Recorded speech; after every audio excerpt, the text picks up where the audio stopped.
Hi, this video is going to go over some of the basics for how to create a filter in Google Mail. Using filters in Google Mail can be helpful to you if you're somebody who really likes to keep their email organized, if you like to label incoming messages, or if you're the kind of person who really likes to put email into different folders. Gmail is really good at applying filters or doing actions automatically based on certain kinds of messages that you receive. For instance, all the messages that you get from one person or messages containing certain words, you can have Gmail automatically do things to those, like adding a label to them or marking them as read or throwing them in the trash. Those are all things that Gmail can do automatically, and I'm going to show you how. So this is my Gmail window right here. Let's say I want to create a filter that does something to every message I receive from Manuel Nila. There's three different ways that I could go about doing this. The first one is to select a message, like this one. May's inviting me to get some toast. Let's say I want to filter more messages that are like this. Well, if I go up to more here, more, and then choose filter messages like these, then I can actually go in and set up the criteria for my filter. Another way to do this is to just do a search. Let's say, again, I wanted to create a filter for emails that I receive from Manny. So I type his email address into my search box right here. And then by clicking on this little arrow here and then choose creating a filter with a search, I can create a filter that way. And then the third way to create a filter is to click on this gear icon in the upper right hand corner that says settings. I'm going to select that and then choose settings down here. I have a bunch of options at the top of the screen here. I'm going to choose filters and blocked addresses. And then at the bottom here, create a new filter. All right. So when I create a new filter, filters have an if this, then that format, which means you create a search, the kinds that you give Gmail some instructions for what kinds of messages you would like to filter, and then you choose actions that you'd like Gmail to perform on those messages that it finds. So again, I was looking for messages that Manny sent me, so I'm going to type his email address in here. So right now my filter is set up so that all email that I receive from Manuel Nila is going to have some action done to it. Now I also have other options here. I could filter based on who it's sent to. Obviously they're going to be sent to me, but maybe they include other people, or that have certain words in the subject or words in the body of the email, or don't have particular words in the body of the email. The important thing to know, though, is that your filter is going to apply all of these to incoming messages, and it's only going to filter things that meet all of the criteria in here. So for instance, right now, this filter is only going to work on messages that Manny sends me, I receive from Manuel Nila at tetonscience.org, and that include the word toast in the subject line. So that's pretty specific and probably not one I'm going to use a lot. So I'm just going to filter messages that come in from Manny. The more specific you make all this stuff, the fewer messages that are going to be caught by your filter. So keep that in mind.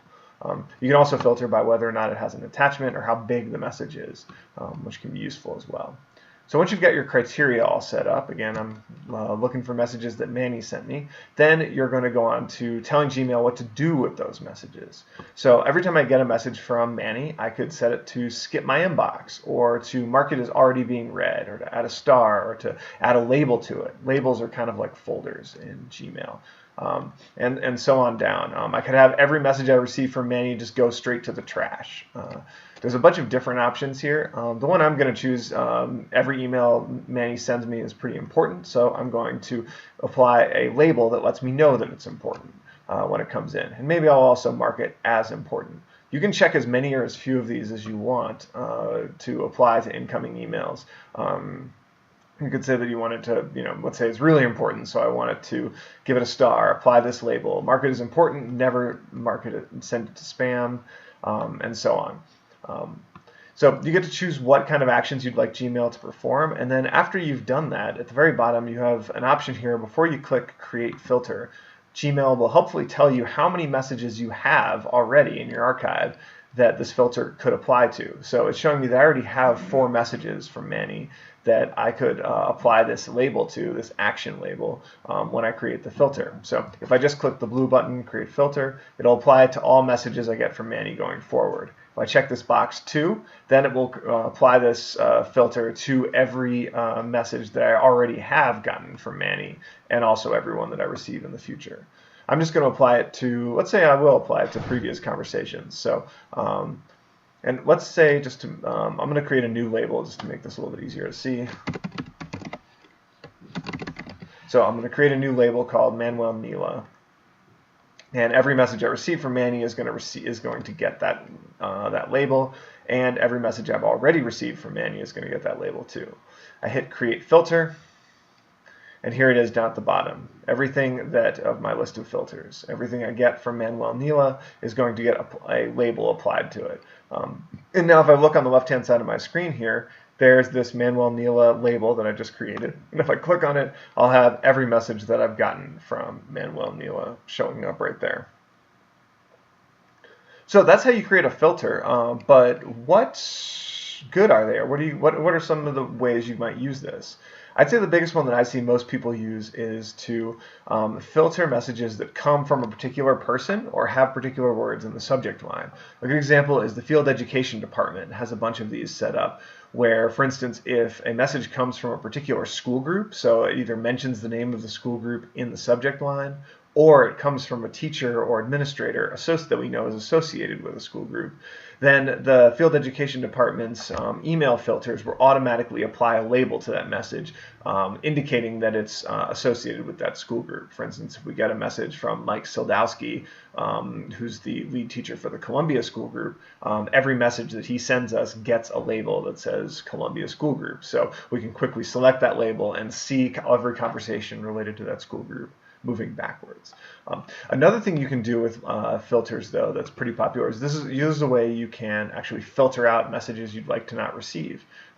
So you can mark them as spam, but another thing you can do is, for instance, I always get these messages from a seminar group. There's no way that I've found that I can unsubscribe from getting these, and so what I've set up a filter now that every time I get a message from this seminar group, I just mark it as read and delete it, so it goes straight to my trash and I never see it. Another good example is if you have certain kinds of messages that come from, say, if you're on a listserv. I happen to be on one for technology educators in independent schools. So every message I get as a part of this listserv, this email group, comes in from this address. And so I get a lot of these, and I don't want to necessarily read them all every day. So when these come in, I skip the inbox and then get this label, the tech listserv. So then I can go down here and click on the tech listserv label when I feel like reading through some of these emails from that come from this listserv. So anyway, those are some of the ways you can use filters, and I'd say that, knock yourself out, try a bunch. You can remove them, edit them, delete them. The one thing I would say to be careful of, or the one caution I guess I would give to you moving forward, is that it's pretty easy to get carried away with this. You could set up so many filters in your inbox that none of the email you receive actually goes to your inbox. It all ends up in some label somewhere, or it ends up being marked as read. And while this sounds great, great, I don't get email anymore. Actually, it just makes your life a lot harder, because it used to be you just checked this one inbox to see if you had any new mail, and now you're going to have to check 25 different labels to see if you've gotten new mail. So it can make your life harder if you're not choosy about what kinds of labels you decide to apply, or what kinds of filters you decide to use. Good luck. Hopefully that's going to be helpful in creating filters in the future. And as always, if you have any issues or questions, you can contact helpdesk@tetonscience.org for more assistance. Take care.